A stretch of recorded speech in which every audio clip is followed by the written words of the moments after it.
Hello student. मैं रमाकांत स्वागत करता हूं आज की इस क्लास में, जिसमें हम लोग पढ़ने वाले हैं कक्षा 11 का एक बहुत ही महत्वपूर्ण चैप्टर, जिसका नाम है निर्देशांक एवं ज्यामिति, अंग्रेजी में जिसे कहते हैं कोऑर्डिनेट ज्योमेट्री। तो आज का ये सेशन बहुत ही महत्वपूर्ण है। अगर जो आप लोग पूरा शुरू से अंत तक देखते हैं तो ज़रूर आपको कुछ ना कुछ फ़ायदे मिलेंगे। अगर जो आप लोग एकदम बेहतरीन तरीके से तैयारी करना चाहते हैं तो आप लोग शुरू से लास्ट तक देखिएगा। इसके अलावा आपके पास जो भी बुक हैं उनसे भी क्वेश्चन को प्रैक्टिस में लाते रहिए, ठीक है, करते रहिएगा।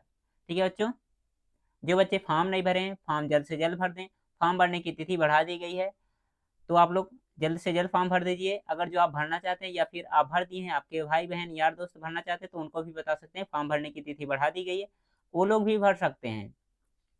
आपको डेली क्लासेस 7:30 पर एक क्लास मिलती है। कभी मैं रहता हूँ तो कभी एसके सर पढ़ाते हैं, तो कभी क्या पढ़ाते हैं आपको, सुखदेव सर पढ़ाते हैं। तो 7:30 बजे वाली क्लास आपको यूट्यूब पर फिल्म मिलती है। अगर जो आप नवोदय क्लास 11th की पूरी एकदम संपूर्ण तैयारी करना चाहते हैं तो उसके लिए आपको सिद्धार्थ बैच जरूर से जरूर ज्वाइन करना चाहिए। ठीक है, तो चलिए हम लोग जान लेते हैं कि अगर जो आप सिद्धार्थ बैच ज्वाइन करना चाहते हैं तो कैसे ज्वाइन कर सकते हैं। ठीक है, अगर जो आप लोग यहाँ पर हमें फॉलो नहीं किए, जैसे व्हाट्सअप और टेलीग्राम, तो यहाँ पर जा करके इन सब ग्रुप में ज्वाइन हो जाइए, क्योंकि वहाँ पर आपको बहुत सारे न्यूज़ आपको बताए जाते हैं। इसके अलावा अगर जो आप इंस्टाग्राम और फेसबुक भी चलाते हैं तो वहाँ भी हमें फॉलो कर सकते हैं। ठीक है, बाकी अगर जो आप सिद्धार्थ बैच में ज्वाइन होना चाहते हैं तो इस समय अगर जो आप ज्वाइन होते हैं, दिवाली का ऑफर चल रहा है, जिसमें आपको जो कोर्स मात्र 999 में थी वो आपको 799 में मिल जाएगी। जो बच्चे ज्वाइन करना चाहते हैं इस बैच में जल्द से जल्द ज्वाइन कर लें, क्योंकि पिछले साल बहुत से बच्चे हमारे साथ पढ़ करके और एकदम अच्छे से तरीके से अंक अर्जित किए हैं और उनका सिलेक्शन नवोदय में हो गया, वहाँ जा करके वो पढ़ाई कर रहे हैं। अगर जो आप भी तैयारी करना चाहते हैं तो मेक श्योर जल्द से जल्द ज्वाइन कर लीजिए सिद्धार्थ बैच। ज्वाइन करने के लिए आपको यहाँ पर दिया गया है एक कॉन्टैक्ट नंबर, इस कॉन्टैक्ट नंबर पे संपर्क करेंगे तो आपको बता दिया जाएगा पूरा प्रोसेस कैसे कैसे ज्वाइन करना है। ठीक है, आप लोग ज्वाइन कर लेते हैं तो आपको डेली क्लास मिलेगी। क्लास कितने, तीन तीन क्लास आपको मिलेंगी। ठीक है, कितनी क्लास, 3 क्लास मिलती हैं। जो बच्चे सिद्धार्थ बैच में जुड़े हैं और जो बच्चे केवल फ्री में तैयारी करना चाहते हैं उनको 7:30 बजे वाली क्लास दी जाती है। ठीक है, अगर जो आप ज्वाइन करते हैं बैच तो उन्हें बेसिक टू एडवांस बताए जाएंगे, जैसे थ्योरी भी बताया जाएगा, उसके बाद में क्वेश्चन भी कराए जाएंगे। अगर जो थ्योरी कर रहे हैं तो बोर्ड के लिए आपके वो बहुत ज़्यादा फायदेमंद होगा। ठीक है बच्चों, बाकी देखते हैं हम लोग आगे और समझते हैं सारी चीज़ें। जैसे अगर जो आप ज्वाइन कर लिए सिद्धार्थ बैच तो इसमें बहुत सारी सुविधाएं मिलने वाली हैं, जैसे आप लोग यहाँ पर देख सकते हैं इतनी सारी सुविधाएं इसमें मिलेंगी। ठीक है बच्चों, तो चलिए आज के सेशन को स्टार्ट करते हैं और समझते हैं हम सारी चीज़ों को।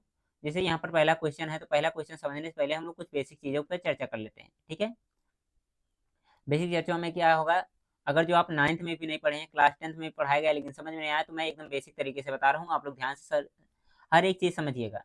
ठीक है, बाकी जिन बच्चों को समझ में आ रहा है वो लोग थम्स अप करके बताते रहेंगे कि हाँ समझ में आ रहा है। ठीक है, मैं यहाँ पर बना रहा हूँ एक कोऑर्डिनेट और इसमें सारी चीज़ें आपको बताने की कोशिश कर रहा हूँ। आप लोग भी ध्यान से सुनिएगा और समझिएगा सारी चीज़ों को। ठीक है ना, जैसे इसको क्या बोलते हैं, जो बीच में पॉइंट है इसको बोलते हैं ओरिजिन, यानी कि मूल बिंदु होते हैं। ऊपर जो अक्ष होता है इसे क्या बोलते हैं हम लोग, वाई अक्ष बोलते हैं। और नीचे क्या होता है हमारा, ये पूरा क्या होता है, वाई अक्ष होता है। ऊपर जो होता है वाई डैश और वाई होता है और नीचे क्या होता है हमारा वाई डैश होता है। ठीक है, इसी प्रकार से राइट साइड में यक्स होता है और इधर क्या होता है एक्स डैश होता है।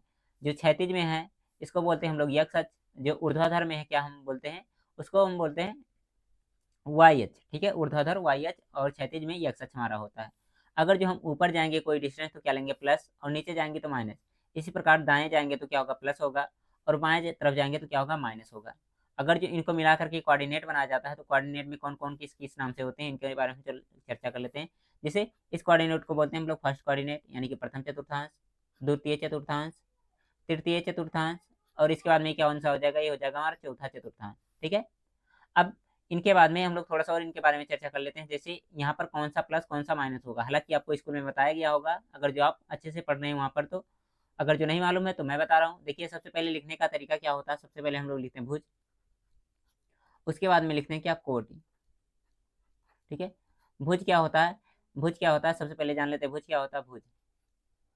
ठीक है, तो यक्स अक्ष पे चली गई दूरी, यक्स अक्ष पर चली गई दूरी, एकदम अच्छे से ये नोट मिल जाएगा, आप लोग वहाँ से एकदम से अच्छे से लिख सकते हैं, अक्ष पर चली गई दूरी। दूरी को क्या कहते हैं हम लोग, भुज कहते हैं। और कोट किसे कहते हैं, कोट किसे कहते हैं, वाई अक्ष पर चली गई दूरी को क्या कहते हैं हम लोग, कोटि कहते हैं। ठीक है बच्चों, तो यहाँ से आप लोग जान लीजिएगा इन दोनों चीज़ों को। जैसे सबसे पहले क्या लिखते हैं हम लोग, x लिखते हैं, उसके बाद में क्या लिखते हैं, y। लिखने का हमारा तरीका क्या होगा, सबसे पहले लिखेंगे x, उसके बाद में लिखेंगे हम लोग y। मैं इसको थोड़ा सा ऊपर कर दे रहा हूँ। तो देखिए x कितना है, प्लस है, तो क्या लिख देंगे, यहाँ पर लिख देंगे प्लस, और y क्या है, प्लस है, तो यहाँ पर भी हो जाएगा हमारा प्लस, तो यहाँ हो जाएगा प्लस प्लस। ठीक है, इसके बाद में इसको थोड़ा सा ऊपर कर दे रहा हूँ मैं, उसके बाद में हम लोग समझ लेंगे सारी चीज़ें। अब देखिए बच्चों, थोड़ा सा और आगे हम समझ लेते हैं। जैसे यहाँ पर देखिए ये एक्स अक्ष पे कितना जा रहा है, माइनस में जा रहा है, और वाई अक्ष पे जा रहा है प्लस, तो क्या हो जाएगा, इसका नाम हो जाएगा माइनस प्लस, ये चतुर्थांश हो जाएगा माइनस प्लस वाला। इसी प्रकार से यहाँ देखें तो कितना हो जाएगा, माइनस माइनस हो जाएगा, और यहाँ पर क्या हो जाएगा हमारा, सबसे पहले प्लस आया, उसका क्या है, माइनस है, तो प्लस माइनस हो जाएगा ये। ठीक है, ये कौन सा, प्रथम द्वितीय तृतीय और चतुर्थ चतुर्थांश है। इनका क्या करेंगे आप लोग, स्क्रीनशॉट कर लेंगे। जो बच्चे सिद्धार्थ बैच में नहीं ज्वाइन है, बाकी जो बच्चे सिद्धार्थ बैच में ज्वाइन है उनको पीडीएफ तो मिलेगा ही मिलेगा। ठीक है, आप लोग वहाँ से देख लीजिएगा। ठीक है, बाकी अगर जो आप लोग एक बार वीडियो देखने के बाद में दोबारा वीडियो देख करके नोट्स बनाते हैं तो बहुत अच्छी बात है। अगर जो पीडीएफ आप लोग पीडीएफ पे डिपेंड होते हैं तो पीडीएफ कोई फायदा नहीं। आप लोग अगर जो लगता है कि हाँ मैं वीडियो पॉज करके नोट्स बनाता हूँ, तो ये भी अच्छा तरीका नहीं। क्या करिए, एक बार आप लोग वीडियो पूरा देखिए, उसके बाद में दोबारा आइए, तब क्या करिए, इसको नोट करते हुए एकदम से अच्छे से समझते हुए चलिए। ठीक है, अब इसके बाद बढ़ते हैं हम लोग थोड़ा सा और टॉपिक को डिस्कस कर लेते हैं। जैसे कुछ फार्मूले इस चैप्टर में है। जैसे एक पॉइंट दिया गया है, एक लाइन हमें दी गई है, ये लाइन है। ठीक है, इसका नाम क्या है, ए बी मान लेते हैं। ये लाइन क्या है, ए है, और यहाँ क्या है, पॉइंट है, बी है। ए बी के बीच की दूरी ज्ञात करनी हो तो कैसे ज्ञात करेंगे, इनके निर्देशांक दिए रहेंगे कितना, x1 y1, उसके बाद कितना दिया गया है, यहाँ पर दिया गया हमारा x2 और y2 दिया गया है। तो इस कंडीशन में इन दोनों बिंदुओं के ए और बी के बीच की दूरी निकालनी हो तो कितना हो जाएगा, ए बी के बीच की दूरी इक्वल टू क्या हो जाएगा, अंडर रूट में क्या होता है हमारा बच्चों, देखिए फार्मूला जो भी हम लिख रहे हैं ये भी सही रहेगा, लेकिन से इसके अलावा आप जो दूसरा लिखते हैं वो भी सही रहेगा। क्या होता है हमारा, x2 माइनस में x1 का होल स्क्वायर, प्लस में आगे क्या होता है हमारा, y2 माइनस में क्या, y1 का होल स्क्वायर। ये होते हैं फार्मूले, जहाँ पर ये दिए गए हैं, बिंदु दिए गए हैं इस कंडीशन में। बच्चे क्या करते हैं, अगर जो सोचते हैं कि x1 माइनस y2 करें तो क्या इसका आंसर नहीं आएगा या ये फार्मूला गलत हो जाएगा, तब भी सही है बच्चों, कोई दिक्कत नहीं है, उस तरह से भी आप लोग कर सकते हैं इस फार्मूले को। ठीक है, ये हो गए दो बिंदु जब दिए गए हैं, इनके बीच की दूरी निकालनी हो तब उसका फार्मूला होता है। एक होता है विभाजन का सूत्र, x comma y equal to हमारा होता है, x comma y equal to होता है m1 x2 प्लस में क्या होता है m2 x1, और डिवाइडेड बाय क्या होता है हमारा m1 प्लस m2। इसका हमने कामा करके होता है m1 y2 प्लस में क्या m2 y1, और डिवाइडेड बाय क्या हमारा m1 plus m2, m1 plus में m2। ये फार्मूले होते हैं, इन दोनों फार्मूले को आप लोग याद कर लीजिए। अगर याद किए रहेंगे तो बहुत अच्छा रहेगा, एग्जाम में इसका फायदा मिलेगा आप लोग को, डायरेक्ट इस पे क्वेश्चन पूछे गए हैं। ठीक है, इस पे क्वेश्चन पूछे जाते हैं, चाहे आप बोर्ड में पूछा जाए या फिर नवोदय अगर जो पेपर दे रहे हैं तो वहाँ पर भी इससे क्वेश्चन पूछा जा सकता है। तो आप लोग इसको क्या करेंगे, याद कर लेंगे। एक सूत्र हमारा ये हो गया, दूसरा सूत्र ये है। ठीक है, यही विभाजन वाला कंडीशन क्या होता है, जब मूल बिंदु दिए रहते हैं तब उस कंडीशन में कहता है कि अगर जो बीचों बीच में डिवाइड कर रहा है या मध्य बिंदु पे डिवाइड कर रहा है तो उस कंडीशन में क्या हो जाता है, m1 और m2 का मान कितना हो जाता है, एक एक हो जाता है। तो उस कंडीशन में x1 प्लस x2, या कह सकते हैं x2 plus x1 by two करके लगा लेते हैं हम लोग। ठीक है, अगर जो क्या होता है मध्य बिंदु दिया रहता है तो उस कंडीशन में क्या होता है, यहाँ पर लिख दे रहा हूँ मैं, मध्य बिंदु जब दिया रहेगा तो क्या हो जाएगा, x कामा वाई का मान, x कामा वाई का मान कितना हो जाएगा, x2 प्लस में x1 बाई टू, उसके अंदर क्या हो जाएगा कामा y2 प्लस में y1 और क्या y2। ठीक है, ये होता है। इस फार्मूले को भी आप लोग याद कर लेंगे इसी प्रकार से, और ये सब फार्मूले जो दिए गए हैं इनको भी आप लोग अच्छे तरीके से याद कर लेंगे। ठीक है, कभी कभी पूछता है जब इसको ओरिजिन से लेकर जाया जा रहा तो उस कंडीशन में क्या हो जाएगा, ओरिजिन से जब लेकर जाएंगे तो क्या हो जाएगा, यहाँ पर एक जीरो हो जाएगा, यहाँ पर भी एक जीरो हो जाएगा, एक्स कामा वाई का मान जीरो हो जाएगा, उस कंडीशन में आप लोग याद कर सकते हैं अकॉर्डिंग टू सिचुएशन। यहाँ पर मैं थोड़ा समझाया था कुछ चीज़ें, यहाँ पर फिर से समझ लेते हैं हम लोग। जैसे यहाँ पर क्या लिखा गया, भुज और कोट की किस किस कंडीशन में आते हैं। ठीक है, अगर जो भुज को पूछा जाए तो एक्स अक्ष पे चली गई दूरी और वाई अक्ष पर चली गई दूरी को क्या कहते हैं हम लोग, कोट कहते हैं। ठीक है, लेकिन से कभी कभी कह देता है, ऐसे कंडीशन कह देता है, वाई अक्ष वाई अक्ष से चली गई दूरी। ठीक है, चली गई दूरी, तो इसको क्या कहेंगे, देखिए वाई अक्ष ये है वाई अक्ष से चली गई दूरी, तो इसको क्या कहेंगे, ये जा रहा है एक्स अक्ष पे, तो इसे क्या कहेंगे हम लोग, ये एक्स अक्ष पे जा रहा है, और इसको क्या कह देंगे हम लोग, कह देंगे भुज कह देंगे। यहाँ से और पर में डिफरेंस है, ठीक है। इसी प्रकार कह देगा वाई अक्ष से चली गई दूरी, ठीक है, एक्स अक्ष से जैसे वैसे क्या हो जाएगा, वाई अक्ष से जैसे वैसे एक्स अक्ष से, तो क्या हो जाएगा, यहाँ पर हो जाएगा कोट। अगर जो से वाला कंडीशन आ रहा है तो क्या इसका उल्टा हो जाएगा, लेकिन से अगर जो पर वाला आ रहा है तो सीधा सीधा कंडीशन बनता है, ठीक है। इन सबको क्या करेंगे आप लोग, याद कर लेंगे। जैसे इसी पर क्वेश्चन देखते हैं हम लोग।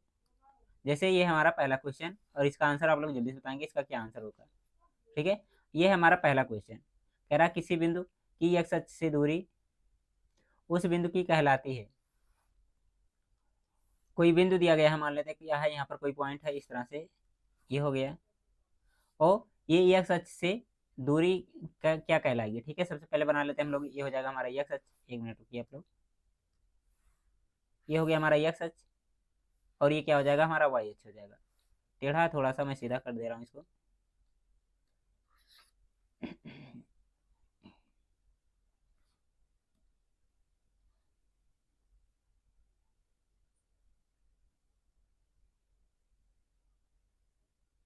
सीधा है हल्का फुल्का, आप लोग थोड़ा सा मैनेज करिए, सीधा नहीं हो रहा तो उससे कोई दिक्कत नहीं है। इसको क्या बोलते हैं हम लोग, एक्स अक्ष बोलते हैं, हालांकि यहाँ डैश होता है, यहाँ क्या होता है नॉर्मल होता है, यहाँ क्या होता है वाई होता है, यहाँ क्या होता है वाई डैश होता है। अब इसमें कह रहा किसी बिंदु की एक्स अक्ष से दूरी क्या कहलाती है, एक्स अक्ष है यहाँ, और यहाँ से दूरी क्या कहलाएगी, तो इसको क्या कहेंगे, ये जा रहा है वाई अक्ष पे, तो वाई अक्ष वाले को क्या कहते हैं हम लोग, कोटि कहते हैं। तो यहाँ पर सही हो जाएगा हमारा पहला आंसर, ठीक है। अगर जो कहता है एक्स अक्ष पे चली गई दूरी क्या कहलाएगी, तो क्या हो जाएगा हमारा भुज हो जाएगा, लेकिन एक्स अक्ष से, ठीक है, एक्स अक्ष से दूरी, ठीक है, उस बिंदु की क्या कहलाएगी, तो क्या कहलाएगी कोट। ऊपर भी जा सकता है नीचे भी जाएगा, दोनों कंडीशन में क्या आ जाएगा कोट, इसका आंसर है, ठीक है। इंग्लिश वाले बच्चे नीचे देख सकते हैं, नीचे भी लिखा गया है यही सारी चीजें। नेक्स्ट क्वेश्चन देखते हैं। जैसे यहाँ पर दिया गया हमारा नेक्स्ट क्वेश्चन है, किसी बिंदु की वाई अक्ष से दूरी उस बिंदु की कहलाती है, ठीक है। कोई बिंदु दिया गया है, उसकी वाई अक्ष से दूरी क्या कहलाएगी। जैसे यहाँ पर बना लिया हमने, ये हो गया हमारा एक अक्ष, और ये हो गया दूसरा अक्ष, ठीक है। इनका नाम अगर जो कहें तो क्या हो जाएगा, ये हो जाएगा एक्स अक्ष, और ये क्या हो जाएगा वाई अक्ष। अब इसमें कह रहा है वाई अक्ष से, ठीक है, वाई अक्ष से दूरी किस पे जाएगी, एक्स अक्ष पे जाएगी, और एक्स अक्ष वाले को क्या कहते हैं हम लोग, एक्स अक्ष वाले को कहते हैं हम लोग कोट, ठीक है। सॉरी बच्चों, तो क्या हो जाएगा, खांसी आ रहा हल्का फुल्का। तो देखेंगे क्या कह रहा है, किसी बिंदु की वाई अक्ष से दूरी उस बिंदु की कहलाती है, ठीक है। वाई अक्ष से ये जा रहा है, तो ये जा रहा है एक्स अक्ष पे, तो इसको कहेंगे कोट। तो कोट ही दिया ही नहीं दिया गया है, तो इसमें क्या हो जाएगा हमारा, इसमें क्या हो जाएगा भुज हो जाएगा। तो मुझे ऑप्शन में नहीं दिया गया, तो यहाँ दिया गया एक्स अक्ष का निर्देशांक, तो क्या हो जाएगा इसका सही सही आंसर एक्स अक्ष का निर्देशांक हो जाएगा। अगर जो इसके स्थान पे क्या दिया होता, भुज दिया होता, तो भुज भी हमारा आंसर सही होता, ठीक है, क्या भुज भी सही होता, ठीक है बच्चों। आगे बढ़ जाएं अगले क्वेश्चन की तरफ। अरे वाई एच यही दिया गया है, वाई एच, ठीक है, तो यहीं से दूरी पूछ रहा है, ये एक्स अक्ष पे जा रहा है, तो इसको कोट कहते हैं, लेकिन से दिया नहीं गया, तो क्या हो जाएगा, ये हमारा एक्स अक्ष का निर्देशांक निरूपित करेगा। नेक्स्ट क्वेश्चन देखते हैं। ये क्वेश्चन बताएंगे इसके बीच की दूरी क्या होगी, आपको बताना है, ठीक है। दो बिंदु दिए गए, इनके बीच की दूरी आपको बताना क्या होगा। तो देखिए यहाँ पर फार्मूला लगाइए और सॉल्व करिए इस क्वेश्चन को। दूरी का फार्मूला कितना होता है, दूरी इक्वल टू होता है अंडर रूट में हमारा y2 माइनस में y1, sorry x2 minus x1 का होल स्क्वायर, प्लस में y2 माइनस y1 का होल स्क्वायर, ये होता फार्मूला, ठीक है। यहाँ पर जो बिंदु दिए गए इनको मान लीजिए, जैसे मान लेते हैं इसको x1 y1, x2 y2, ये हो गया ना। यहाँ पर वैल्यू पुट कर देंगे हम लोग इनका। तो देखिए सॉल्व करते हैं इसको, वैल्यू रखते हैं। y2 के स्थान पे कितना हो जाएगा, -1, कोष्टक में करते हुए रखिएगा। x1 के स्थान पे कितना दिया गया, माइनस का 5, तो माइनस माइनस कितना हो जाएगा, प्लस हो जाएगा, और यहाँ पर हो जाएगा 5, इसका स्क्वायर कर दीजिए, प्लस y2 की वैल्यू कितनी दी गई है, 3, तो यहाँ लिख देंगे 3, और क्या हो जाएगा, फिर से माइनस का है तो माइनस कर देंगे, कितना हो जाएगा 7 का होल स्क्वायर, ठीक है। आसान सा क्वेश्चन है, आप लोग लगभग मुझसे पहले कर देंगे, मुझे आशा है। इसको सॉल्व करेंगे कितना हो जाएगा, 4 का स्क्वायर, और यहाँ पर प्लस कितना हो जाएगा, इनको सॉल्व करेंगे तो कितना हो जाएगा, -4 का स्क्वायर।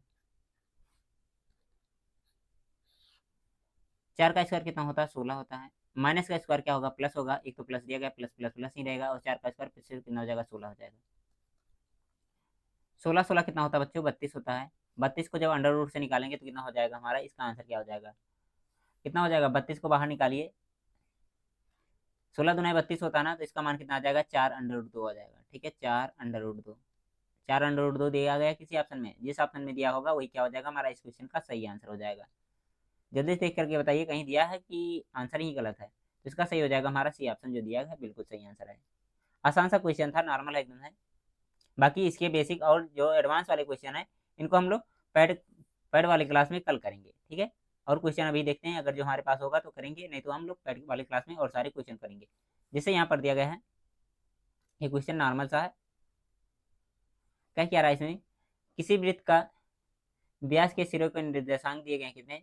4 -2 और -4 2। तो केंद्र का निर्देशांक क्या होगा ये आपको बताना है। ठीक है, केंद्र का निर्देशांक क्या होगा ये आपको बताना है। केंद्र का निर्देशांक कैसे निकालेंगे हम लोग? केंद्र का निर्देशांक याद करने के लिए अभी जो थोड़ी देर पहले मैंने डिवाइड वाला नियम बताया है वही नियम लगा लीजिए, आराम से क्वेश्चन आंसर आ जाएगा। ठीक है, सबसे पहले बनाते हैं एक सर्कल।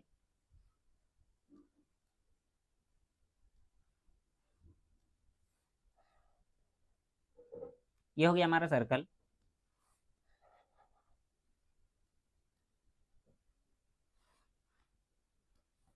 अब इसमें इसका क्या करिए, व्यास आप लोग निकाल लीजिए। व्यास कहाँ मिल जाएगा देखते हैं हम लोग। ये हो जाएगा इसका व्यास। अब व्यास के सिरों के निर्देशांक दिए गए हैं तो निर्देशांक को हम क्या करेंगे? लिख लेंगे। जैसे यहाँ पर निर्देशांक दिया गया है, एक निर्देशांक इसका ये हो जाएगा। इसको थोड़ा सा मैं साइड में कर लूँ।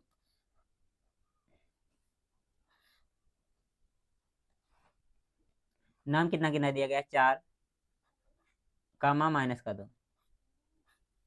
यहाँ कितना दिया गया है? -4 और दिया गया है 2। इसका सेंटर कहाँ होगा? बीच में होगा, और यही बीच में जो बिंदु होगा इसी का निर्देशांक कितना है ये आपको बताना है।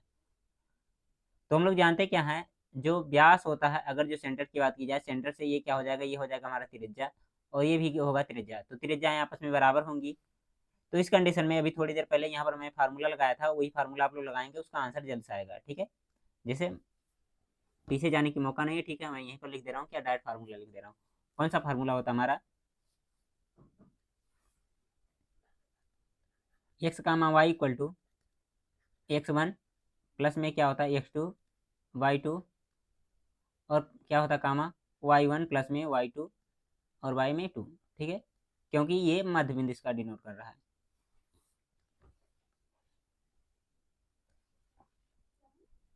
वैल्यू रखते हैं बच्चों, उसके बाद में देखते हैं इसका क्या आंसर हो जाएगा।